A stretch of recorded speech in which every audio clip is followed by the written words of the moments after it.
Hello, everybody, and welcome to episode number 5. Yes, we are already there. 5 episodes in, Pat, right off the bus, coming to you every single Wednesday. Pat, we're going to jump right in and get talking on some NFL. We had 2 fantastic championship games last Sunday, and the first one, Pat, Bucs-Packers, really fun game. A lot of offense, a lot of defense, a lot of turnovers. Can you give me your impressions on that game? Start us off here. Yeah, you're right. Time is kind of flying. I can't believe it's week 5. And it was a big week in sports. We had the big championship games, AFC and NFC. We'll start in the NFC. The Bucs beat the Packers 31-26. And really, this was a game of missed opportunities, especially for the Packers. I mean, Brady threw 3 picks. He had 3 touchdowns, 3 picks. I mean, he had a good game statistically besides the interceptions. But when a team throws 3 interceptions and they have that amount of turnovers, if you're the Packers, you absolutely want to capitalize on those, and they just weren't able to. I mean, this was a game that, although the Packers were leading a comeback for majority of the game and they were down big, this was a game where they could have capitalized on opportunities, and they probably should have been able to complete a comeback. I think they gave the Bucs this game. They only scored 3 points in the fourth quarter because of poor decision making. I mean, I know I'm armchair quarterbacking kinda. It was especially poor decision making on Rodgers. He had that play in the fourth quarter where everyone said, "Oh, he could have ran," and that's Run easy the for. ball. Yeah, that's easy for us to see. I mean, we're kind of looking down at the field as opposed to him. Rodgers is a quarterback who's always going to want to throw the ball. He's not a runner. I mean, he could have made it to the 1-yard line, if not the end zone. But again, that who's to say what would have happened? Maybe he would have got hurt. Maybe he would have got rocked with a hit. We don't know. So, like I said, Rodgers isn't a quarterback that's going to make that kind of play. So it's kind of unfair to make that analysis. But the Packers did have some bright spots. I mean, they're going to continue to be good if Rodgers will stay in Green Bay. I know you might have some thoughts on that. But Valdes-Scantling was the bright spot for the Packers for sure. 4 catches, I believe 115 yards and a touchdown. So they had the young playmakers making plays. Allen Lazard, too. Devontae Adams had his game. They were spreading the ball out. I mean, they played well. It was just they couldn't capitalize on the opportunities that were given to them by the Bucs. Yeah, I totally agree. It like you said, it was a lot of missed opportunities. Like Brady's thrown 3 picks, man. You get 3 picks on the goat. You have to go capitalize on that. If he's turning the ball over like that, those are just such massive missed opportunities to go get the lead in this game and put the game away eventually. And looking at the game afterwards, just looking at the stats, Rodgers had a better game than Brady. When you look at it, Rodgers 33 for 48, 346, 3 touchdowns and a pick versus Brady, 20 for 36, 280 yards, 3 TDs and 3 picks. I mean, like you have to go win that game if you're Aaron Rodgers. Devontae Adams had a drop touchdown.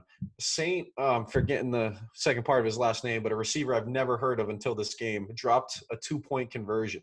Yep. To totally change the momentum of that game. And I'm like, man, Rodgers, like he's making the plays. Of course, he has that one bad pick, and it was an interesting stat. He only threw 5 picks this regular season, and 2 of them were against the Tampa Bay Bucs. So now 3 of his 6 interceptions on the year were in 2 games against the Tampa Bay Bucs. So this Bucs defense, they played lights out, and that's what won the game. I mean, forcing a couple fumbles, getting that interception. This Buccaneers defense absolutely played lights out.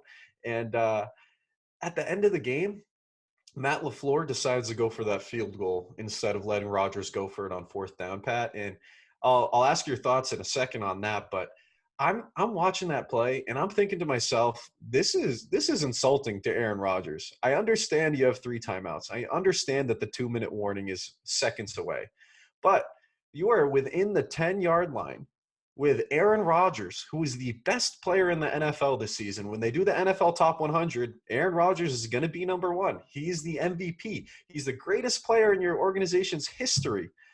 And you don't put the ball in his hands. That's Matt LaFleur to me saying, I don't trust Aaron Rodgers. I think we can win this game another way by kicking a field goal. Our defense can stop them. And they didn't. And for me, you need to let Rodgers go win that game. He's the best player on the field. He was playing phenomenal all game. I think that was disrespectful to Aaron Rodgers. And, I know that's been the talking point since the game. But Matt LaFleur, you have to give the ball to Aaron Rodgers in that situation. What do you think about that play? Yeah, and another thing about that is not only is that disrespectful to Rodgers, but when are teams going to learn that you cannot give Brady the ball back with 2 minutes or so on the clock left. I mean, he's the best game manager in the 2-minute drill. He's probably got one of the most he's probably got the highest output in the last 2 minutes of the game all time. I mean, over 20 seasons in the NFL, and teams still haven't learned that you cannot give Brady the ball back with 2 minutes left in the game. You don't want him having the last possession. And the Bucs did have the lead too, so that's even worse. It's not like the Bucs were trying to complete a comeback and you're giving Brady the ball back. They already had the lead. So to think that he's not going to manage the game and shut them out and put an end to it and an end to their season, it's just kind of crazy to me that they made that decision. And never, when you're that close to the end zone, I mean, season on the line, you're not going to go for it on 4th down. You're going to kick a field goal.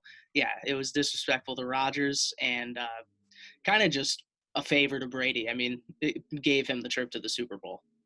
Yeah, I mean, you give Brady the ball with the lead with 2 minutes left, the game's over, like you said. Yeah, it doesn't And make sense. yeah, and Pat, one thing I want to push back a little on that you said before, I think on that 3rd down, of course, we are getting a different view than Rodgers. We get the bird's eye view. I still think he should have ran that ball. Like you said, it is a little bit unfair to put that on him. But at the same time, this is the NFC Championship. And if there's ever a time in Rodgers' career where he needs to scramble 8 yards and dive for the pylon, it is this game. And I understand that's not what he does. And he's 37, and you don't want to put him in harm's way. I get that. But that is a game-winning play, and that's the highlight for the next week, and a career highlight if you make that play and it eventually gets you to the Super Bowl. So I would have liked to see Rodgers make that play, and I understand. I would throw the ball to Devontae Adams too. If if I'm running out, I don't want to take a hit. I know he doesn't, but at the same time, there was that lane, and that gave you the best opportunity. Not only that, maybe you don't throw it to the middle of the field, and maybe you run 3 yards and out of bounds, 5 yards and out of bounds. And then rather than having to, potentially go for it on 4th down from the 8 or 9 yard line, maybe you're going from the 3 or 4 yard line. And maybe that changes Matt LaFleur's decision about kicking a field goal versus going for it. And of course, I don't know. None of us know. It happened. It's over. We can speculate all we want, and that's what we're going to do here. We're a sports podcast, of course. But yeah, most of it is armchair quarterbacking, but it's interesting to think about what one of these, new breed of quarterbacks would have done in a play like that. That's a play where, over the next 10 years, we're probably going to see a Josh Allen, a Patrick Mahomes, a Lamar Jackson, who are going to make that run instead of looking to throw because they see that opening and they know they got the legs to do it. And again, they're not 37 years old, but yeah. I think that's a play that one of the new breed of quarterbacks would make. So maybe, with these past generation, you got the Drew Brees, the Bradys, the Rodgers, that type of play just isn't going to cut it to get the game done anymore. That's true. Yeah, that's very fair because that play would have to be Aaron Rodgers running faster than he's ran in the past 5 years and diving for a pylon. But Lamar Jackson would have just jogged into the end zone right there. Like, he's just so quick. He would have been in standstill. Yeah, it would have been easy for Lamar. Easiest.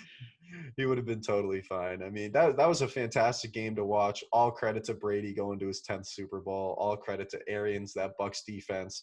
Really special stuff going on in Tampa Bay. And Pat, moving on, the second game we had, Chiefs-Bills. This was a fun game. The Bills go up to start the game, and you're like, no way. The Bills score first. Classic Pat Mahomes playoff game. Down to start the game. Then you go up 14. You just absolutely dominate the game. They went 38-24. Can you talk about what you saw watching that game a little bit? Yeah, like you said, the Bills jumped out to a 9-0 lead. I mean, they looked great. The Chiefs did not look great offensively in the first quarter, but that's when it comes to how good the Chiefs are and how good Mahomes is, that it's not going to stay that way for long. They went on to score 21 unanswered points. And it's just because they have too many weapons. Kelsey, Tyreek Hill, Hardman, even Edwards-Helaire got himself in the end zone too, which he was hurt for the last few weeks. I didn't even know if he was going to play or how he would perform. So Mahomes really gelled the squad together. And I was surprised because I didn't think he was even going to be able to pass concussion protocol. I mean, I knew he was going to play, but I didn't think he was going to be unconcussed by the time this game rolled around. So I was kind of nervous for the Chiefs in that fact, and that it was a better opportunity for the Bills. But with that game, yeah, I wasn't surprised by the outcome. I mean, I figured the Chiefs – I believe we both picked the Chiefs last week when we were doing this. It was a close – well, we thought it was going to be a close game. It wasn't a close game. Bills kind of got blown out. Like I said, they started out up 9, but the Chiefs were too much. They were too good. Josh Allen threw a couple picks, I believe, but at that point, the game was kind of already undone anyways, especially the one towards the end where he threw it in the end zone. But yeah, a bright spot for the Bills. I mean, they went up against the best team in the NFL. Josh Allen, 28 for 48, 287 yards, 2 touchdowns, 1 pick. He only had the 1 interception. But yeah, he had a great game. What I will say is Beasley with the broken leg, that definitely hindered the offense. It was nice to see after the fact. I mean, you could see how close Stephon Diggs and Josh Allen got this season, and that really bodes well for what the Bills have to come in the future. They embraced after the game, and it was nice to see that. And did you see also the Bills fans? I mean, the Bills lost, and these fans still showed up to the airport at like 3 a.m. for when the Bills got home, and they were there to greet the Bills players getting back after the loss. So that was great to see. Bills Mafia sticking up for their players even after a tough loss. And yeah, that just shows that they have probably the highest potential below the Chiefs in the coming years.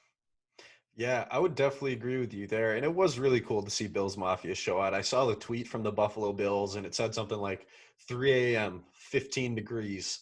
And then it just shows all the supporters out there, rocking it for Bills Yeah, it Mafia. was awesome to see. It is really cool to see that. And yeah, Stephon Diggs and Josh Allen, that's such a fantastic connection. And like you said, this is the second best team in the AFC, and it's probably going to be the second best team in the AFC going forward. And those two, their connection's just going to continue to grow and build and build. But, with this game, I felt like Josh Allen just didn't have enough help. And, maybe that's that the Chiefs were just playing so well on defense. But the Bills' run game never really got going. Josh Allen was the best runner on the day. He had 70 something or 80 something yards on 7 or 8 rushes, and he played well. Cole Beasley played well, but Cole Beasley, it turns out he broke his leg in week 16 against the Patriots. Misses week 16, plays all 3 playoff games. I mean, that is a championship mentality. That is just absolutely fantastic. Cole Beasley showed a lot of heart, a lot of grit. I want a little bit more from Stephon Diggs, but obviously he's the guy being covered the entire time. And when I'm watching this game in that Chiefs offense, man, I'm just thinking to myself, this is the best big play offense I have ever seen in the NFL. I mean, Tyreek Hill, 9 catches, 172 yards, and one of them was a 71-yard catch. Yeah, That they is just can't stop making plays. yeah, Kelsey, 13 catches for 118 yards, 2 touchdowns. Kelsey said, hey, reminder, I'm the best tight end in football, and it's not close. Sorry, Kittle, you haven't been playing in weeks. Gronk, you're a shell of yourself. I love you, Gronk, in Tampa Bay, but Kelsey is that guy. And not to mention, McCole Hardman, he has the fumble, but McCole Hardman, 50-yard run. Like, Yeah, like this he's is got that same breakaway speed, not quite as much as Tyreek Hill, but he still has something like that. And when you have guys like that, Hill, Kelsey, Hardman, who can just all make huge plays, it's how do you cover that? I mean, how do you plan for an offense like that? You don't. It's impossible with a quarterback like Mahomes who can deliver. He can deliver to all 3 of those targets and the others they have, and then some. I mean, he's got Le'Veon Bell that they don't even utilize. He's got weapons to spare. Yeah, and it's one of those things where it's like, man, you get these 50, 60, 70-yard chunk plays. That is just a total momentum shift and changes the entire complexion of a game. That demoralizes a defense and gives the offense so much more motivation and so much more confidence to say, we can go do this anytime. I obviously don't have any of the stats in front of me, but man, I would argue that this team has more 30-yard plays, 40-yard plays, 50-yard plays, 60-yard plays, and so on than any other team in the league, and certainly in the playoffs, because you just don't see this explosiveness. You don't see a 50-yard play and a 70-yard play in the same game. You just never do. And it's pretty incredible what this Chiefs offense is doing. It really is. And Mahomes, he was doing his thing. Like you said, maybe we were expecting him to come out a little flat. He was obviously concussed and still is, I'm sure. And he has the foot problem, turf toe, whatever it was. But he came out and he looked as sharp as ever. I mean, 29 for 38, 325. This guy was fantastic. He is just I know people. I know I keep saying it, but he's the baby goat. He is just on his way to being absolutely spectacular. He's that next guy in the NFL, and he has a chance to really rewrite some record books, and he's just doing some really incredible things. If he goes and wins the Super Bowl, I mean, just two Super Bowls, two Super Bowl MVPs, and he's 25, 26 years old. That's incredible. He's doing some really, really fantastic stuff right now. Yeah, and we mentioned last week, like, legacy games. I mean, for Josh Allen, I don't think that hurt his legacy. Obviously, he's got so much time to keep going, and I think the Bills are only going to get better. But for Mahomes, I mean, that was a fantastic win. That was an early career-defining win that he beat a tough competitor in the Bills, up-and-comer. He beat Josh Allen, and he beat him convincingly. And now, if he manages to take out the Bucs and Brady, that's kind of a almost passing of the torch, if you will, too. It's a literal and physical moving on of generations, and it's going to be Mahomes league pretty much from now on if he's able to beat Brady and the Bucs and get another Super Bowl for the back-to-back Super Bowl wins for the Chiefs. Yeah, man, Brady does not want to pass that torch. He had to give it up last year, and he is just fighting tooth and nail to get it back. Brady wants to be the king. He wants to get that crown back, and we'll obviously see what happens. But first, before we talk about that game, real quick, just one last thing on the Bills. This season was a win for the Bills. I cannot stand the reaction of, oh nope, you lost, season's over, blah blah blah. You didn't reach the final goal. Success can't be defined simply by winning the Super Bowl, because that means 29 teams 31 teams had unsuccessful seasons. The Bills were a top 4 team in the league this year. They did something they haven't done in 20 something years. It was a fantastic year. Bills fans, Bills players, all the above. Buffalo should be keeping their head up. It was a really fantastic season. I'm proud of this team. Hurts to say as a Pats fan in the AFC, but what a season for the Bills. It really was. Yeah, I would agree. And what's interesting about that is, yeah, it was a win for the Bills. And I'm wondering, if you think the Chiefs lose the Super Bowl, do you think this season was a loss for them? I mean, obviously it's Super Bowl or bust for them with how good they are. But do you think it's Super Bowl win or bust that this season would be kind of a failure for them? It's so hard to say, because of course that's the ultimate goal. I can't call it a bust because there's nothing harder than defending a championship. There's only been 7 teams in NFL history to win back-to-back Super Bowls, or some. Of course, now I feel like I'm making that stat up, even though I feel like I saw it on the ESPN bottom line yesterday. But We'll fact check after. right, but it's so hard to repeat. It is so impossibly hard to do. Think about Tom Brady. He wins 3 and 4 years and doesn't get back till 2007, loses 2012, loses. It's 10 years between Super Bowl wins for Tom Brady. It is so hard to repeat. It is so hard to win a championship. I don't consider it a bust if you lose in the championship, personally. Yeah, definitely true. That's fair. All right, let's take a little break before we get on to that Super Bowl matchup, that Super Bowl preview. Fellas, Valentine's Day is right around the corner, and you want to get your girl something good, something she'll like. Well, the perfect thing would be getting a product from Made by Julia, a small business that makes custom bracelets, now custom Apple Watch bands, and keychains as well. Your girl will be surprised, and she'll be glad you did it. Find her on Instagram at made_by_Julia. That's made_by_Julia. And DM for pricing and to order. Very reasonable pricing. They look great, great product. Shipping is available. Quit pretending you know what to get your girl for Valentine's Day and let a professional like Julia take care of it. Pat, those 2 championship games gave us 2 awesome games to watch, but now we got an even better one. Super Bowl is coming up in Tampa Bay. First time a team has ever played in its own stadium during a Super Bowl. Tampa Bay Buccaneers, Kansas City Chiefs, man. It's Brady, Mahomes. It's everything we want. What are your expectations for this game? Who do you think is going to come out on top?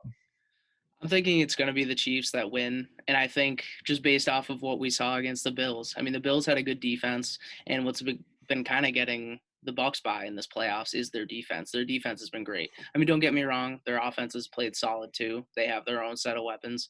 But their defense is what's been getting them by. I mean, it held the Packers in check. The Packers probably should have won. They squandered opportunities, but that was in part due to the Bucs defense and their performance. But again, if you're relying on your defense, I don't know how like we said, I don't know how you game plan for a Chiefs offense. I don't know who you plan to stop. Do you game plan for Tyreek Hill? That's not possible because if he gets in the open space, there's no game plan for that. You can't game plan for Travis Kelce. I mean, he's going to get his catches. He's a big, tough guy. He's one of the best catchers in the league, and that's at a tight end position as well. I don't know how you stop the rushing attack if Edwards-Helaire is healthy and they decide to utilize Le'Veon Bell as well. I think it's just going to be too much for the Bucs to stop. I think it will be a close game most of the way. I think the Chiefs are going to end up winning by 10. I think, yeah, by 10 points, and I think the Chiefs will get it done against the Bucs, and Brady won't get his 7th ring. Ooh, man, yeah, it's so hard to pick against these Chiefs. If Mahomes is healthy, and now they got a 2-week break, right? So we're talking about it now. We'll talk about it again next week, I'm sure. But you got a 2-week break, so that means Mahomes' foot gets to heal up, his head gets to heal up. And man, if Mahomes wasn't totally healthy and he put on the performance that he did the other day against the Bills, imagine him in 2 weeks when he's healthy. I think I'm with you. I think this Chiefs team probably wins by 7 to 10 points. I think it's going to be a close game just because it's a Super Bowl. Like, it's very hard to blow a team out in the Super Bowl. And, the Chiefs are fantastic. They're doing their thing. Mahomes is just on another level like we're talking about. But I think the one thing that the Bucs have, in that defense that's going to be interesting to watch, I think, is that their linebackers are very, very good at covering tight ends. And I like that Levante David and Devin White are going to be guys that match up with Travis Kelce. No one can stop Travis Kelce. He's the best tight end in the league. No one can stop Tyreek Hill, all these different guys. But I think that, if you can just negate Travis Kelce a little bit and rough him up and get physical with him, it's hard to do. But I think that if any team has the athletic linebackers to do it, I like Levante David and I like Devin White. Doesn't mean you're going to stop Travis Kelce. It certainly doesn't mean that. This Chiefs offense is ridiculous, very hard to stop. Their defense is pretty decent too. I don't know if Brady's going to turn the ball over as much as he has been, in the rest of the playoffs. But I think that the Chiefs, if they can force a turnover or two, then the game will be over. I think that if the Chiefs get extra possessions, then they're going to do some really fantastic things with it. I don't think Mahomes is going to turn the ball over. I think that he has just become so precise. I think that the game has slowed down so much for him that he's making these awesome reads. He's getting to that third, fourth option. I don't see the Bucs. I don't see the Bucs winning this game. Maybe I'll feel differently next week. I still just don't want to root for Tom Brady, but now I don't want to root for the people that are the, defending champs either. I don't want to root for the Chiefs. I can't root for the Chiefs. I'm a neutral in these games. I hope it's a great game. I hope it's OT. I hope it's fourth quarter comebacks. I want a great game as a neutral, but at the end of the day, I think that the Chiefs have too much. Like you had said, I think that they are too good. I think they have too much, and that they are going to eventually win this game. Yeah, we might be looking at a dynasty in the Chiefs, a future dynasty in the coming years at least. I mean, you can't quite call them that after back-to-back Super Bowl victories if they manage to beat the Bucs, but I think we would be looking at the start of it because I don't see anyone going anywhere. I see them just keeping pieces, if not adding them.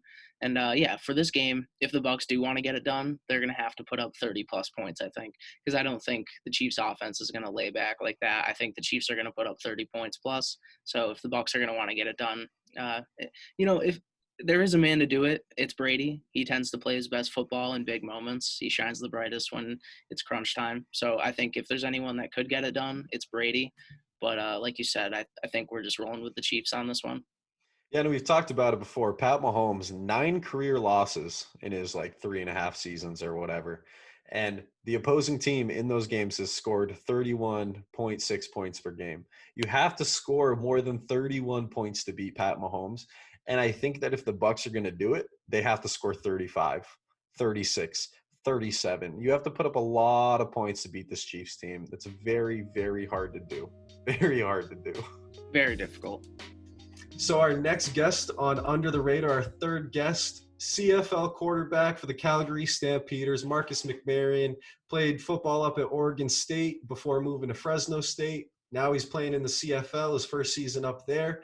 And he's running a lot of quarterback camps too, working with a lot of different kids on and off the field, which is really awesome. Marcus, thank you so much for coming on the show. Really excited to have you, man.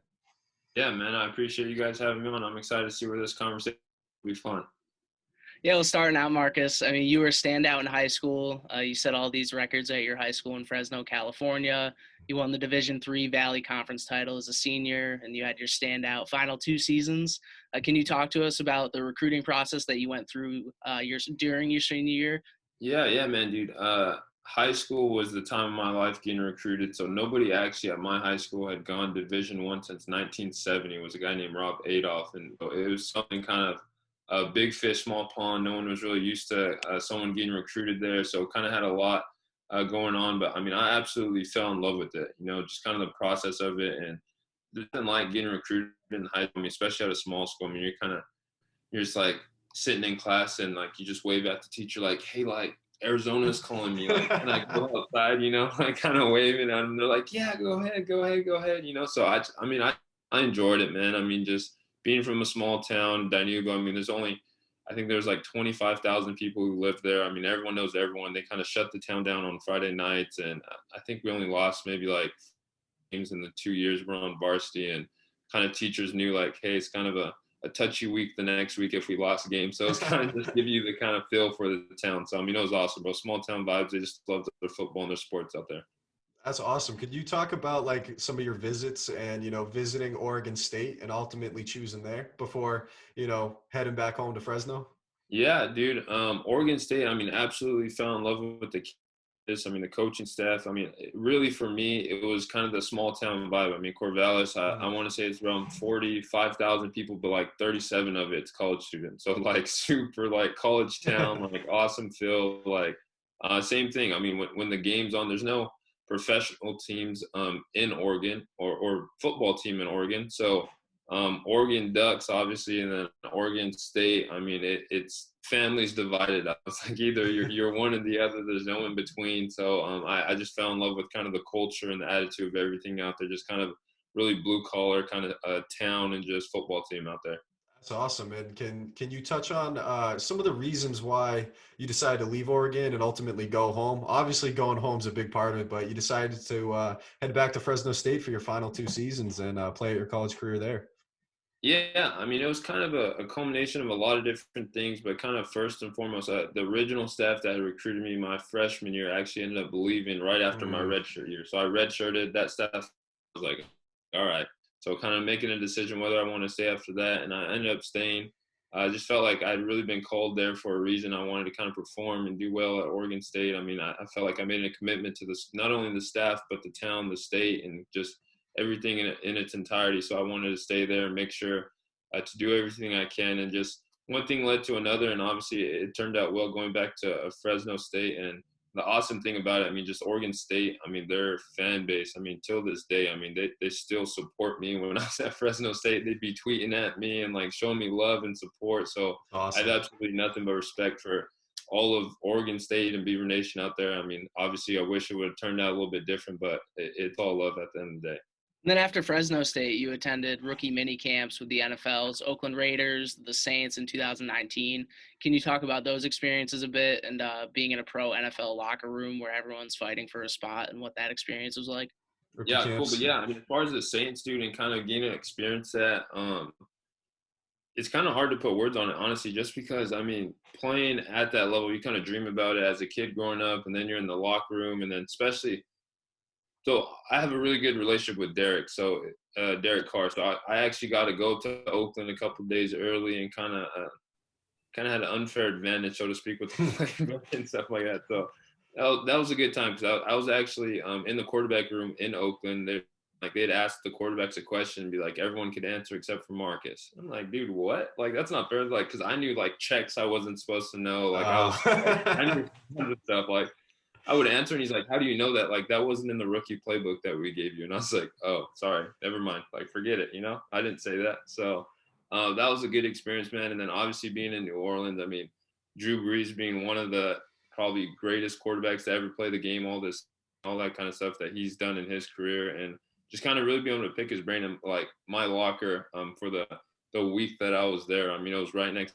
Like he's walking the quarterback room and say what's up, and you're like, oh yeah, what's up, Drew? Like, just trying to be cool. And then like when you leave, you're just like, dude, like that was Drew Brees. Like what the heck? Like, mind blown, just like kind of like, dang, like that really just happened. So It was cool though. I think the biggest thing that I really took away from it is like, I mean, these guys are in the NFL and obviously the best at what they do at the highest level. But I mean, they're all just normal guys too. At the end of the day, I mean, they joke around, they play Fortnite and Call of Duty, and like they just normal dudes. You know, they just happen to be really, really good at what they do on the football field.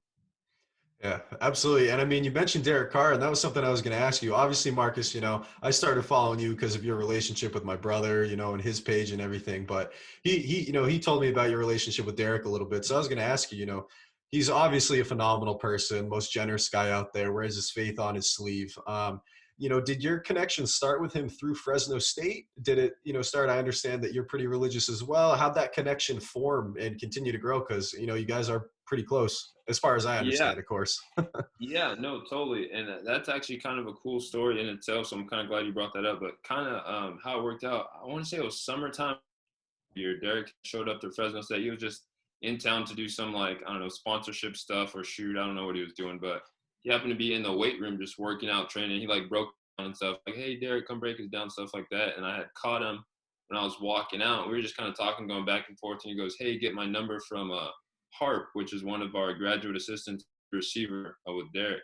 So I ended up getting his number, and I always tell people it's kind of funny. I was like joking around, like I was like, dang, it felt like kind of like a high school crush in a way, like, dang, do I like text him? Like, do I text him right now? Like, do I wait a day? Do I wait 2 days? Like I don't want to seem like groupie, So I'm kind of waiting, and I end up texting him. I don't remember, like a day later or something like that. Like, hey, like it's Marcus, bro. Like I just wanted your number. Thanks for you giving me yours.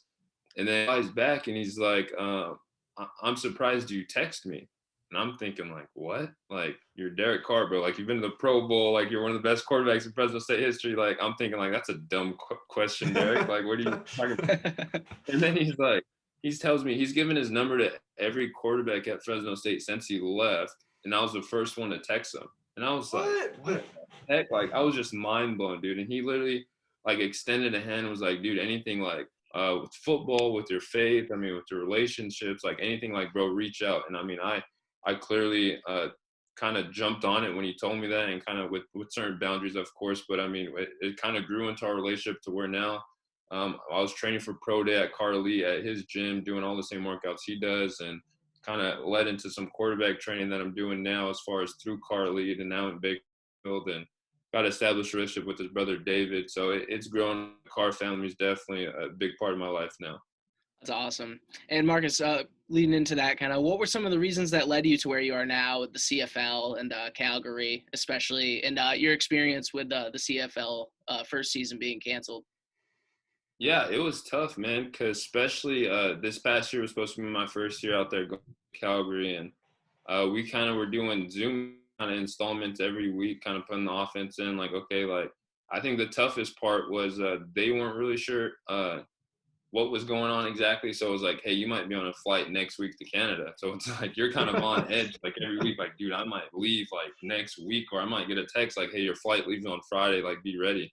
So I think that was the toughest part, and it was almost sort of a relief when they told us, like, hey, it's not going to happen this year. Like, you guys could, like, relax, and, like, okay, it's going to happen next year. Like, okay, I could kind of get off kind of being on the edge of my seat, like, just intensely, like, hey, I'm going to leave. So, but it went good, man. I mean, obviously, Calgary has probably one of the best quarterbacks in CFL history, and Bo Levi Mitchell out there, man. And just being able to kind of pick his brain for my first year, I mean, I couldn't ask for a better situation to kind of walk into. And obviously the throne now, and he's going to be the guy going into the season, and I have no problem with that. Absolutely, I'll be able to sit behind him for a year and just kind of watch how he does his daily operations, just on a day-to-day basis, what he does. Because I mean, obviously, when you've played in the professional level that long, and at the level he's playing at, I mean, you're doing something right. So I'm thankful to be able to walk into such a great organization.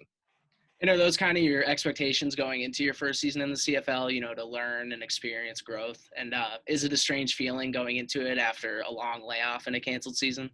Yeah, definitely. I was actually just talking with my wife the other day and saying how really the last game I played was in the East-West Shrine game after my senior year. So it's been about 2 years now, about 2.5 since I played a live football game. So it's kind of crazy to think about that. But at the same time, we were talking about, it's like, yeah, all those other guys in the CFL also had an entire year off. So it's not like you're the only one that didn't play a live football game this past year. So I'm excited, man. It's going to be fun.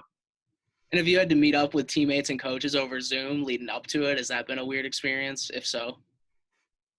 Yeah, a little bit. I mean, especially I vividly remember my flight was supposed to leave this past year. May 10th was my flight. They booked it for me. Everything was scheduled. I was supposed to take off, and then they delayed it a week, and then they delayed it another week, and they finally just like, hey, we're going to cancel your flight, and we'll just rebook it like whenever it happens. So I think for me, the biggest thing that's kind of helped me transition and not be too worried about it is one of the receivers who played he's in Cal. He played tight end at Fresno State. So I've thrown with him previously, and we kind of have a history together. That's Aaron Peck. And he's kind of obviously knowing somebody in the locker room and kind of not walking in completely as a new guy on the block kind of thing. He's going to make everything a lot easier when I get there. Absolutely. Looking forward to keeping up with that. And forgive me for having to check my notes here real quick, but I know you're really into education and, sharpening your mind and everything like that. You have a bachelor's degree in public health from Oregon State, and you have 2 masters, one in sports admin and one in kinesiology from Fresno State. I mean, you're obviously very into your academics and take it very seriously. And I know that's something that you try to instill in some of the kids that you're working with your quarterback camps. Could you talk about that a little bit, your quarterback camp, and how important it is to help those younger athletes, not only on the field with their performance, but also off the field, and helping them to understand the importance and the values of things like education? Yeah, dude, 100%. That's something always kind of pegged from my parents. I think it really stemmed from my parents kind of growing up and said, hey, whether you're blessed to play 15 years in the NFL or CFL or 1 year, it's going to end at some point. And I've been lucky enough that I was able to kind of seep that in my brain a little sooner than most people do. So trying to have something to fall back on the education. But I think for me is when I'm training quarterbacks, I tell them it's like not to kind of stroke my own ego here, but like football is easy. Like I'm football than a high school kid or a 15-year-old. Like just it is what it is. Like I've played football longer than you. Like you're gonna learn stuff in football. Like that's simple. Like that's the easy part. Why you pay me to train you? Like you're gonna learn stuff in football. But I'm more always kind of concerned with kind of the back end of stuff. It's like, hey, I never saw myself. I was a good quarterback. I did a lot of things well. I kind of moved well, throw the ball well, yada yada. But I was never just the guy that could just throw it 80 yards or whatever, something like that, or just do a lot of the stuff like that. But I always knew I kind of had an advantage, and I knew as far as my intangibles and stuff, being able to lead guys and kind of motivate guys and get them and just kind of raise everyone's level. I mean, kind of in a way, just relating it right now, just kind of how Tom Brady did in Tampa. I mean, that's kind of the best way I could kind of think about it. Obviously, I don't want to put myself quite on Tom Brady. A little smidge of it, maybe. One day. Yeah, but just I think be able to really just affect the culture of a team. I think there's so much that goes like I never wanted to be the hoorah guy. I know there's I've played on teams before where guys thought or coaches thought a guy was a leader on the team, but as soon as the coaches left, that guy wouldn't say anything, and guys kind of shunned him on the team. So I knew, especially when I got to Fresno State, that it was super important for me to earn the respect of my teammates, and then the coach would come after that, and I think that's really kind of the notion and kind of approach I had to Fresno State and why everything kind of folded the way it did, and really just be able to teach that to the quarterbacks that I trained. And that kind of goes hand in hand with your slogan or your motto, if you will, why not you? That rings through in your coaching, the quarterback camps as well, heavily. What inspired that saying? Yeah, dude, that's been a huge saying in my life, and I think I really didn't realize how big it was in my life until I kind of had the layoff period of not playing football. Like, okay, I had a lot of time to sit back and think, like, how did I get where I am? And that comes from a story. I went to a Nike camp when I was in 8th grade or freshman year, one of those years. I ended up going to a Nike camp, and I always tell the story. I have no idea what the dude looked like, the guy, the coach. He might have been tall. He might have been short. I don't know. I don't remember the coach at all. Literally, he talked for like 2 minutes, and he completely changed the trajectory of my life when he said that. But basically what he said is he came up, and there's like 500 kids. We're all sitting there, whatever, bunch of kids just from all over California that show up. And he goes, who wants to play in college? And, of course, everyone's all excited, raised their hands. I want to play in college. I want to play in college. Everyone's excited about it. And he kind of just goes, I always mess up the statistics, but it's somewhere around 7% of athletes actually play at the college level. So whether that's D1 or JUCO, whatever the case, and then only like 1 point something percent actually get a Division I scholarship. And he kind of burst down to us and said, so out of everyone that raised their hand, he said maybe 5 of you guys might get a Division I scholarship. And then I could kind of just see everyone's kind of heart drop, like everyone kind of like sad faces, you know, like everyone got hurt. And I remember just kind of like sticking my chest up a little bit, you know. I'm just skinny, like 135 pounds soaking wet, you know. Like I'm not no big time recruit and anything like that. So I'm just thinking in my head, like why not me? You know, like I don't see why I can't be that one person to give it a Division I scholarship. And that was kind of just a turning point for me when I had time to, when I wasn't playing this past year, to really think back, like, hey, where did kind of the motivation and the drive kind of stem from? And I was like, that coach has no idea. Like, he impacted the trajectory of my life, and I can't even tell you what he looks like. I think that's the funniest part of it. Like, you know, it's like you could affect somebody by talking to them for like 30 seconds, 2 minutes, and you have no idea what you did to their life. So kind of take that approach. Absolutely. I love that, man. I love that. And Marcus, last question here is, you know, kind of about your relationship with my brother and Book Thinkers, but, you know, knowing that you're following that and knowing that you guys are doing weekly calls and everything, you're obviously very passionate about self-development, personal finance, all those things, just improving every area of your life. So can you talk about your love of self-growth and expanding your mind, your body, and all those sorts of things and how you got into that? Yeah. Yeah, 100%. Actually, it's funny. I'm reading How to Win Friends and Influence People right now. There you go. But for me, where that kind of stemmed from and kicked off was, I mean, I guess kind of being full disclosure up front.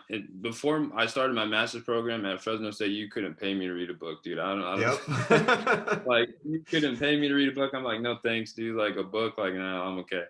But really it stemmed from, I took my first class in my master's program at Fresno State. It's called Super Achievers. And Dr. McMillan, I tell him to this day, like, he changed my life too. But all we did in that class was study like the elite of the elite, like the most successful people, the kind of the Bill Gates, the Warren Buffetts, the Steve Jobs, the Oprah Winfreys, and all those, the Kobe Bryants, Michael Jordans, all these people that are the best in their respective field. And almost all of them kind of equated at least some point in their life that they were reading books and kind of getting an edge. And I kind of experienced that when I was with the Saints as well too. And with the Raiders, it's like talking to the guys that are at the highest level. I mean, once you get to that level, and even in college Division I, I mean, everybody's good. I mean, everyone's the best from their town. Everyone's the best at what they do. Like, you can't really hang your hat on that anymore because everyone's like, I'm the best where I'm from too. So just really trying to find that edge and kind of that 1% or 0.001% difference that could kind of separate me from guys. And kind of just slowly started falling in love with it even more, as far as kind of the personal side of it. And then you got the spiritual side. And then it's one of those things, like, once you start rolling into it, I joke with brother all the time and tell him, it's like, man, the more I learn, it's like, the more I realize I don't know. It's like, yeah. It's not good. It's like, I think like, oh man, I'm learning something about this. Dive into it. It's like, dude, I don't know anything at all. Like, I got to keep going.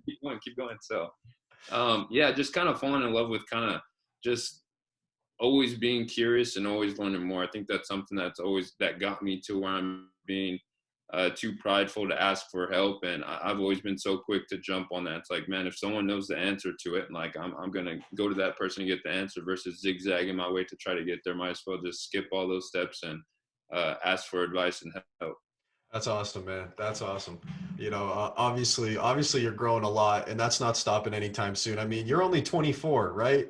And yep. I mean, you're doing some pretty incredible things, man, with the coaching, the playing. You have 3 degrees. You're doing some really incredible stuff. And I mean, COVID's been pretty good to you too. You know, you got married, you have a kid on the way, you're a quarterback, man. You're the total package. You really are. You're helping kids achieve their potential, all the above. Really appreciate you coming on, Marcus. We don't want to spend too much of your time here, you know, because you know, there's another football game to go watch. But if there's anything you want to say on the way out, if you want to talk about your website, about your coaching, tell people to check out your socials and get your daily, you know, quotes on Twitter out there, whatever it is, floor is yours, man. Yeah, and if people want to follow along, I know on Twitter, my handles of it's mm2_era. On Instagram, it's the real mm2, and then I have a website. And actually, your brother just challenged me to get my YouTube going again, so I got about 800 subscribers on there, and I did that on accident. So probably should try to do something with that. So I'm just those going and try to be more active on the socials. But yeah, man, like I said, I appreciate you guys having me on, bro, and hopefully we can talk again sometime soon. Yeah, absolutely. Hey, maybe before the season starts, we can have you on again, getting ready for your season. Because what, first game's in May, if I'm not mistaken. Yep, end of May. Yep. So our training camps. The nice thing about the CFL compared to the NFL is that camp's only about 2 weeks, so that's good. That isn't bad. That isn't bad. All right, Marcus, man. Thank you again for coming on. We really appreciate it, man. Been a lot of fun talking to you. Yep, appreciate it, guys. Yeah, thank you for coming on, Marcus. Everyone go throw him a follow and subscribe on YouTube Absolutely. now that he's got it going. Yeah, there you go. Pat, you know we have to get a little UFC going after last Saturday. Little gloves off segment here. We had a fantastic night of fights, UFC 257. Obviously, the highlight is Poirier McGregor. I kept saying McGregor Poirier. I'm switching it around now because Poirier is the one winning that fight. And obviously, Michael Chandler is doing some really fantastic stuff. Little scandal involved in UFC 257 as well, Pat. If you want to just dive in and get going, because I know nothing compared to you when it comes to this stuff. So I'm going to just hand it over. Yeah, it was a great week of fights in the UFC over at Fight Island in Abu Dhabi. UFC 257 had a lot of great fights, but the big storylines were the co-main event and the main event. The co-main event, we'll start, was Dan Hooker versus Michael Chandler. Dan Hooker, a tall, lanky guy. He's a great fighter, just had fight of the year contender.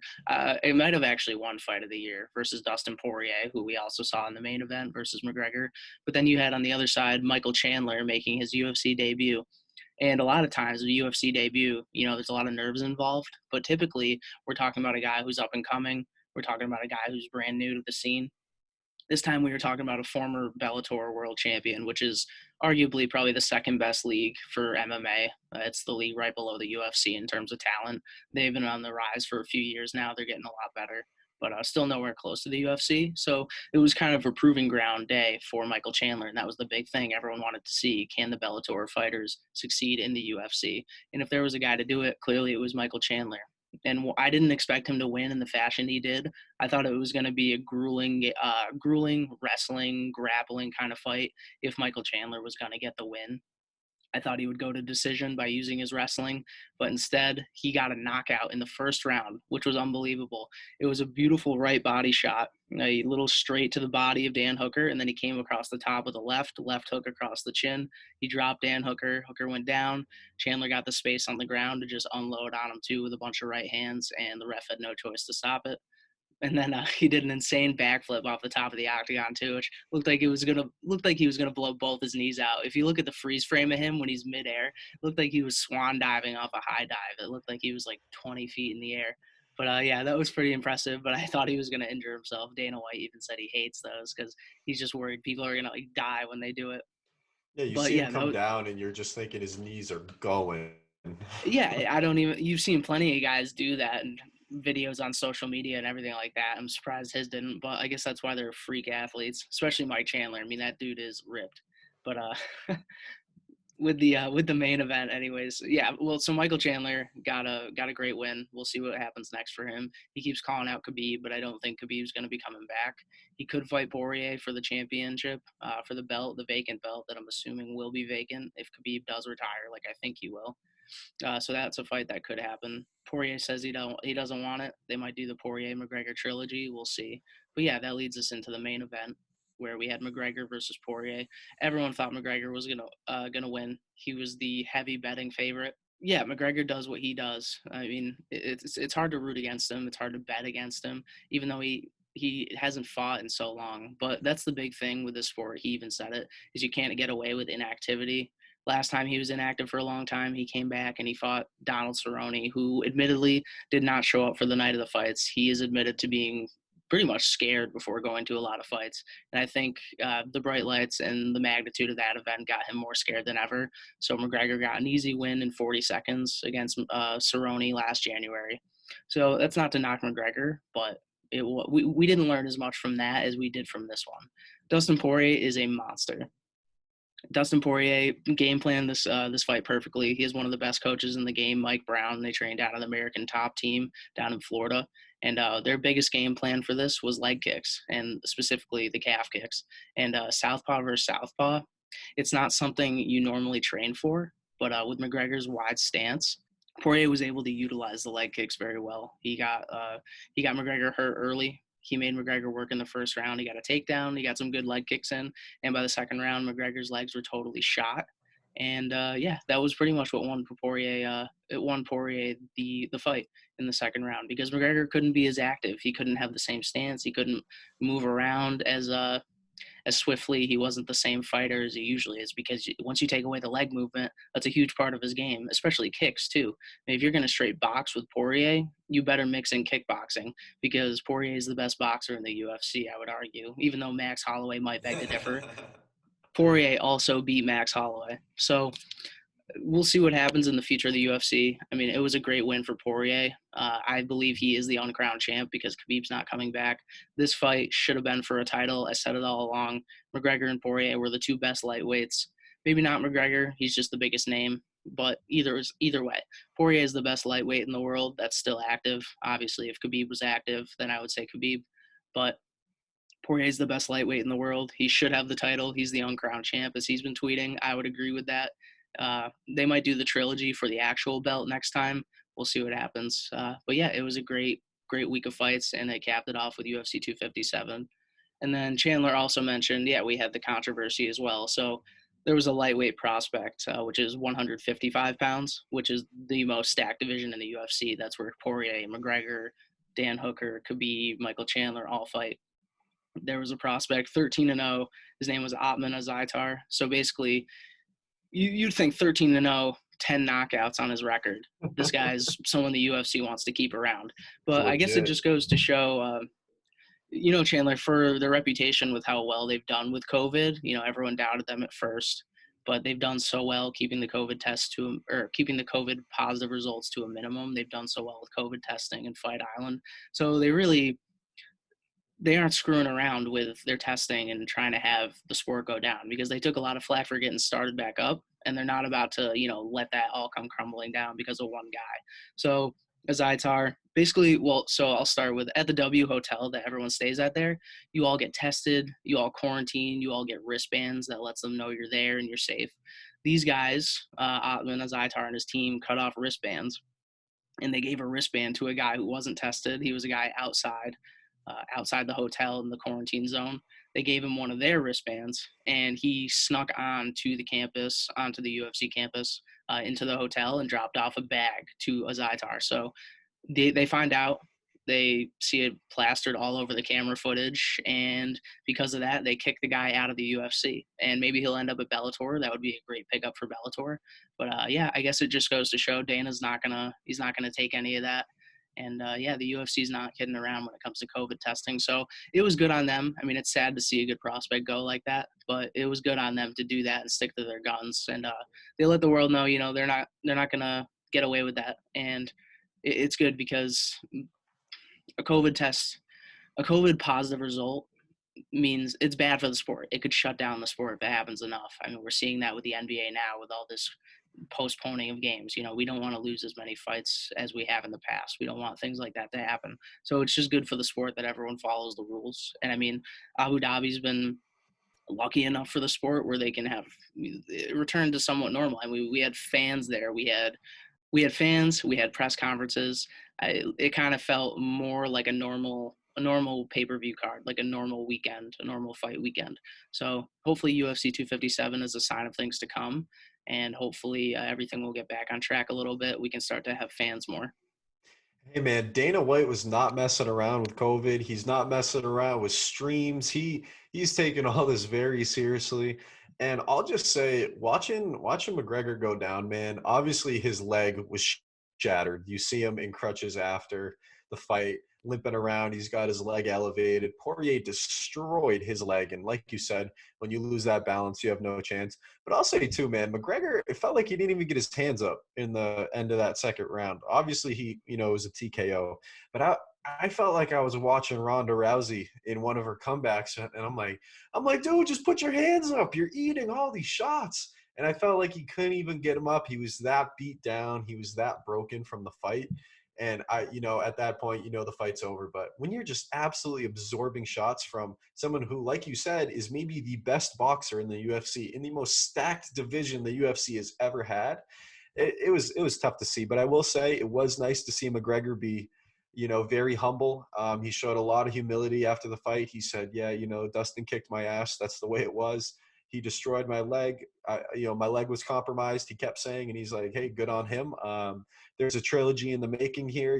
They've each won a fight. And McGregor mentioned other guys. He said, I'd love to fight Khabib again. And he said, yeah, Nate and I are 1-1 and all those different things. But man, seeing McGregor be humbled by a fight was really interesting. And, I hope that it's a new level of seriousness and a different tone, from Conor McGregor. And I hope that continues, because I thought it was really refreshing to see.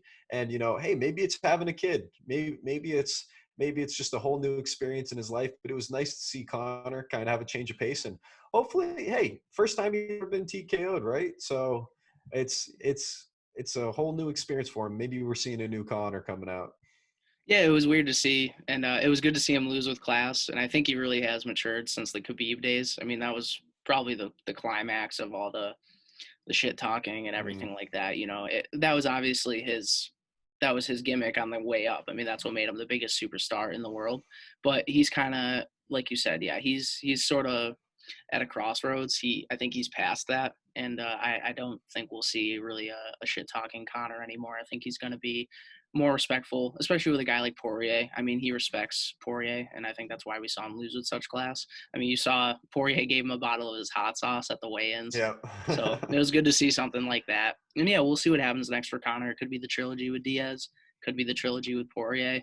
If neither of those things happen, I've seen that he wants to go back to boxing. So I know he said he wanted to be really active in the UFC, but with a loss like that, I don't know. If the right fight doesn't come to him, I just don't see him continuing. So unless it's one of those trilogies, I don't see him fighting anyone else. And I would see him just going back to boxing to fight a Manny Pacquiao type, someone like that. Hey man, I love hot sauce and spicy things. I gotta check out what Poirier's got going on over there. I gotta see what it is and add to my collection. I got like 30 something bottles of hot sauce. If Poirier's got a signature hot sauce, man, I gotta check it out. I do. Yeah, I gotta check that out as well. They should put that on Hot Ones. I don't think it's too hot, but they should check it out. I gotta check it out. I know that. If not, we got to get Poirier on there, dude. I'd like to see a UFC fighter go up against some of those wings, man, because those things are scary. Yeah, definitely. They should have him on. He'd be the perfect guest. Pat, a lot of fun talking UFC. Now we're going to move on to basketball. We got to get to our segment, Ball Don't Lie, over here. At first, we're going to get into a different league-wide discussion in a minute. But first, I just want to talk about our Boston Celtics over here. It's nice to see this team getting back on track after a couple bad losses. Obviously, Jason Tatum wasn't in the lineup. We're missing some guys. Peyton Pritchard gets hurt. But, we lose 2 games to the 76ers, who – maybe the last team in the NBA that I want to lose to as a Celtics fan. And, of course, then we lose to the Knicks, which is just almost unbearable. And, we're missing a bunch of guys, but losing to the Knicks is very hard. And, unfortunately, the Knicks are good. And I know I keep bringing that up, but Connor Howe was right, man. The Knicks are good, and I hate saying that. But we lose to them, man. We lose to the Sixers twice in a row. It's nice to see them back. We take on the Cavs. We win by 40 points. Jaylen Brown scores 33 points in 19 minutes. 40-point blowout. What else can you want? I understand this this Cavs team is tired. They just beat the Nets twice in a row, and one of them was a double overtime team. The Cavs are building something pretty good over there in Cleveland with their backcourt. I love the name. I love that they're going by Sexland. Like, I think it's hilarious. Colin Sexton, Darius Garland, like – I think it's fantastic. I like some of the other pieces they have. Jared Allen's going to be incredible for them. But we beat the Cavs pretty handily, and now we take on the Bulls yesterday. And I know you love Zach LaVine over there, and he was balling. But it's nice to get Tatum back. Kemba's not playing on the second night of a back-to-back. Tatum and Brown, they're doing their thing. They get 50 points combined. They are looking fantastic. It looks like Tatum didn't miss a beat. He had COVID. He said he really only had one bad day where he was feeling symptoms and everything. But having Tatum is just so crucial to this team. I know how good Jaylen Brown is, and I know how good we want Kemba Walker to be. But if Tatum's not playing, this team can't win. unfortunately. Tatum and Brown, I'm telling you right now, is a top 3 duo in the league. I don't want to hear it. I don't want to hear from anyone else. These kids are balling. They are elite. Jaylen Brown's a top 20 player. Jason Tatum's a top 10 player.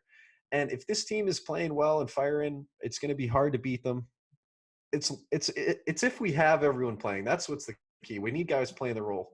Tristan Thompson played 17 minutes yesterday. He didn't shoot the ball, and he had 10 rebounds. That's what we need from Thompson. JB and JT combined for 50, and that is what is going to get the Celtics wins against non-elite teams. They have to come out. They got to score 50 points together, let the bench fill in, let Kemba get some points. But this team is playing well. We're getting guys back. Peyton Pritchard's only expected to miss 2 weeks with that MCL sprain. So hopefully within these next few weeks, Pat, we're going to be seeing a full, healthy Celtics roster. And that's all that I can hope for, especially with some tough games coming up.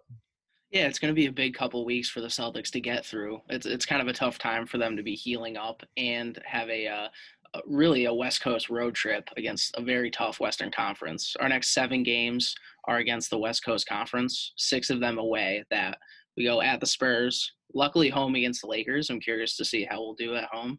Hopefully Jaylen Brown and Jason Tatum can stand out. Maybe we'll sneak a win against the Lakers, probably the best team in the NBA, or at least the team everyone kind of equates themselves to. It's probably Right. like the standard you want to be at is the Lakers. If you can beat the Lakers, then you know you're in business. And then we go at Golden State, at Sacramento, at LA, the Clippers. So that's going to be a tough one at the Clippers. We probably won't be catching that 10 p.m. start time, these West Coast games. Tough week for the Celtics. 10 p.m. Golden State, 10 p.m. Sacramento, 10 p.m. Clippers. And then we'll go at Phoenix 2 p.m. and then at Utah to finish that up. And then we're back home for a 4-game streak against the Raptors, the Pistons, the Nuggets, and then the Hawks. So we'll see how that goes. It is going to be a tough time for the Celtics coming up, but I think it's going to be one of those trials and tribulations situations coming up for the Celtics, because if they're able to get through the next couple weeks against these tough teams on the road against the Western Conference while they're healing up, then that bodes well for when we're fully healthy. So we'll see how they perform. I think it'll be kind of an indicator of where we're headed this season. Yeah, and I'm thinking, is this road trip going to be harder for the Celtics or for Adam Taylor, man? Because I don't know if he's going to be able to watch any of these games. He's going to have to record every game, over there. Yeah, in yeah. Adam's going to be watching every game in the morning, keeping his notifications off. That's what I'm saying. Just turn those notifications off, Adam, to catch these games. Absolutely. Excited for these Celts, man. And like you said, healing up, getting some big wins on the West Coast while traveling so much could bode well for this team and their confidence moving forward.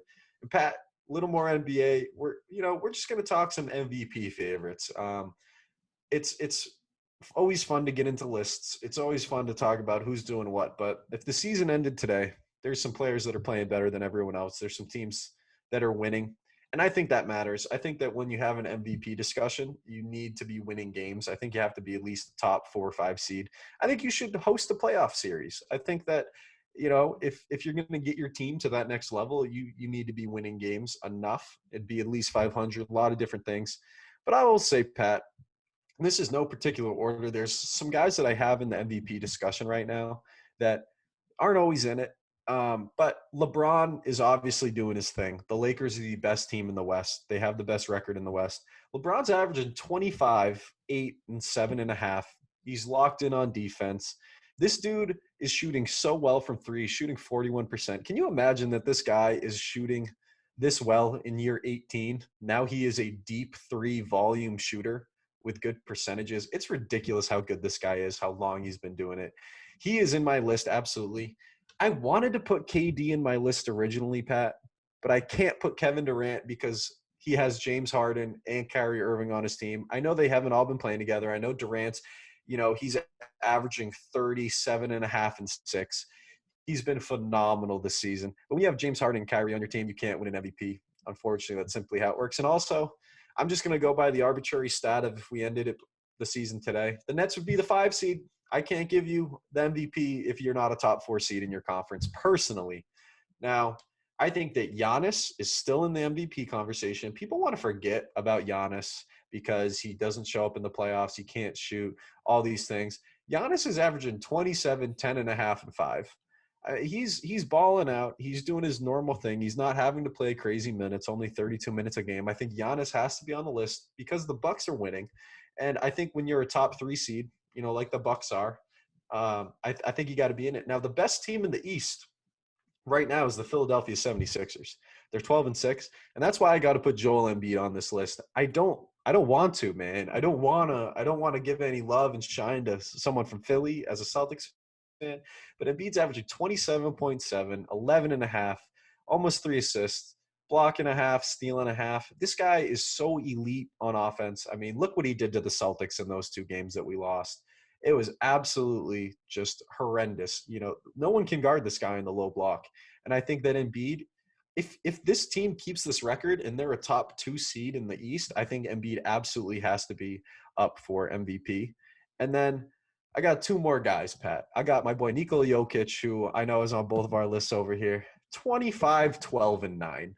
Are you kidding me? Like, this dude is just ridiculous. A couple of years ago, Greg Popovich said he's in the closest comparison to him is Larry Bird, which everyone kind of shot away because they're like, no, he's a center. He's probably the closest thing to Larry Bird that the league has seen in a very long time. To be 6'9", Bird was 6'9", Jokic is 7 feet, but to be that big, pass that well, rebound that well, shoot that well, and not do any of it with exceptional athleticism. I think that, because the Nuggets are the 4 seed in the West right now, I think Jokic should be in that conversation because he's the best center in the league. Embiid's doing his thing. I don't think any team in the league outside of Philly is taking Embiid over Jokic. And Pat, I got one last guy who rounds out my top 5. And this one right here is for Scotty Howe. Jaylen Brown, man. Jaylen Brown is number 5 on my MVP list here. There isn't any order except Brown being at number 5 because he shouldn't be one of the top 4. But Jaylen, man, he's doing it without Kemba, without Tatum for a big stretch. Jaylen's averaging 27, 6, 3.5, which isn't crazy good. But guess what? He's shooting 53% from the field, 44% from deep. Jaylen Brown should win Most Improved Player this year. He should get his first All-Star. He should get his first All-NBA. And he should be in the MVP discussion right now. Shout out Jaylen Brown for balling out on the Celtics. Yeah, I think if the Celtics win the conference, I think then you might give Jaylen Brown a shot at that. Again, we get in this conversation of, is it the most valuable person to a specific team or is it whoever has the best statistics? I mean, they're kind of different. They're kind of combined, but I would say they're kind of different. I did put Durant on my list, but I kind of agree with you. I mean, Durant's averaging 30 points, 7 rebounds, and 6 assists a game. But like you said, he does have 2 of the best players in the league also on his team. So it would be tough to give him the MVP trophy. I mean, statistically, he has some of the best stats in the league. Yeah. But, yeah, I would agree. He would probably be last on my list that I did put together, but I would still include him on mine. And then I would have Luka Doncic as well because I think he's so valuable to that Mavericks team. I mean, obviously, he's the glue that holds it all together. But then he's averaging 27 points, 9 rebounds, and 9 assists. And I wrote 9, but that's kind of not even telling the whole story because it was like 9.7 and 9.8. Realistically, He's averaging a triple-double. He's averaging 27, 10, and 10 a game, which is just crazy to think. In this league, in this day and age, you're averaging a triple-double. That's crazy, and I think for that, you got to be included in the MVP conversation. Nikola Jokic, I got to have him on my list as well. Like, for everything that you said, he's so valuable to that Nuggets team. And for a center to be doing the things he does, 25 points, 12 boards, and 9 assists, he's almost averaging a triple-double as well. I think a few games ago he was, and then he might have had a down game where he didn't get many assists, and that brought his average down. But he was averaging a triple-double at one point. And it would be cool to see a center win the MVP trophy. The last one to do it was Tim Duncan, who won back-to-back in 2002 and 2003. So to have Jokic and a center win MVP, I would love to see it. I mean, I agree with you. Giannis should be in the conversation. It would be cool to see him three-peat because he won last year. Right? He stole it from LeBron. So to see him three-peat, that would be cool. But I think I would rather see Jokic. I think Jokic would be number 1 for me. Wow. And then that guy LeBron too, man, still doing it, still getting it done. It pains me to say. I think part of the reason that I just get sick of saying LeBron is because of SportsCenter and ESPN, just because of how much they put his name out there, how much they put him on blast, whether it's for something he did wrong or something he did well. And if Bronny James makes the NBA, it's going to be the same thing for another 18 years. So we'll see how that goes. That could switch over to the Ball brothers as well. But I got to include LeBron, regardless of how tired I am of hearing LeBron's name. He's so good. He's just amazing year in and year out, especially at this stage in his career, to be averaging 25 points, 7 boards, and 7 assists a game. It's incredible. So I got to have LeBron on my list as well. But yeah, that would wrap it up for my MVP list. Yeah, yeah. LeBron's number one on my list because the Lakers are the best team in the league. And it is tough to give it to someone, like I was talking about with Durant, it's tough to give it to someone who's got Anthony Davis. Anthony Davis is the best power forward in basketball. They're smart for keeping him at power forward and playing centers next to him. But it's hard to give it to someone who has that great of a player on their team. But I think LeBron's been the best player in the league this year. Some guys are putting up better stats. The only person that you mentioned that I don't have on my list is Luka, and that's only because they're not in the playoff picture yet, and the season's so early. And like you said, it depends what criteria you put towards this list, because if Luka isn't on the Mavericks, they're just not winning any games. Like Absolutely. Kristaps Porzingis just came back, so that's going to give them a boost, and they're going to start climbing up the table. But man, Luka, you're balling out, but you're not winning enough games. I understand that, but this team is nothing without Luka Doncic. So Yeah, I can understand why he's there. He's got the value to the team, probably most value to a team out of any of those people we just listed. I mean, maybe LeBron, because if you take LeBron off the Lakers, obviously they're not the same team whatsoever. But to have the stats to back it up, to be averaging basically a triple-double too, is incredible. Yeah. Yeah, I hear you. I mean, you take Luka off that team, it's like Peyton Manning leaving the Colts or being hurt, like, and then they go 0-16, and like Dan Orlovsky's one of their quarterbacks, and like it was just ugly. Like that's what happens if you take Luka off the Mavericks, and that is not something anyone wants to see. Stay healthy, Luka. Keep it up, man. Keep it up. All right, y'all, we got to take a quick second before we get to what we've learned, because, we got to get a word from our most loyal sponsor here, Book Thinkers. If you read personal development books, you got to check out Book Thinkers. You already know from listening. This company is dedicated to fulfilling your life every single day through books. Every day on Instagram, and every week on their podcast, this team over at Book Thinkers, they're helping you discover new books, new mentors, and you can use these books and mentors to achieve more and live better. I've talked about it before with some running books, some personal finance books, some mindset books. The right book can change your life if you read it at the right time. I mean, go find out some more. Go check them out on Instagram. Type in Book Thinkers. Go to bookthinkers.com. Go check it out. And now we're going to get on to what we've learned. Pat, what did I learn this week, man? I'm rocking my new Duke hat. Shout out Duke men's basketball. I've been a fan a very long time. I know we don't touch too much on college basketball yet, March Madness, eventually we'll get going on it. But, man, I don't even think we might see my Dukies at March Madness. I do not think that this Duke team is going to make the tournament. And that is so painful for me to say. This team is sitting at 5-5. We haven't played as many games as some other teams because of postponements and all the weird scheduling because of COVID. But, man, this just is the least experienced team that Coach K has put out there in a while. Coach K isn't taking enough responsibility for what's going on with this Duke basketball program either. We just got Jalen Johnson back a few games ago, and he's looking great. He put up like a 26, 15-7 game, and he's been awesome. But it's just we don't have enough game-changing players. We don't have enough people that can hit a shot or make their own shot. It's tough. A guy like DJ Stewart has been fantastic. He's looking like a baby Lou Williams, but he still can't finish games. Wendell Moore can't shoot. Matthew Hurt is our best big, and he's a 6'9" weak center that wants to shoot. It's like Kevin Love after he lost all the weight when he went to Cleveland. It's just there's nothing going on inside except baby turnaround jump shots. Our couple bigs that we got this year, Coleman and Williams and Patrick Tape, the grad transfer, they're just not doing enough. Coach K can't find rotations that work, mostly because we don't have enough shooting.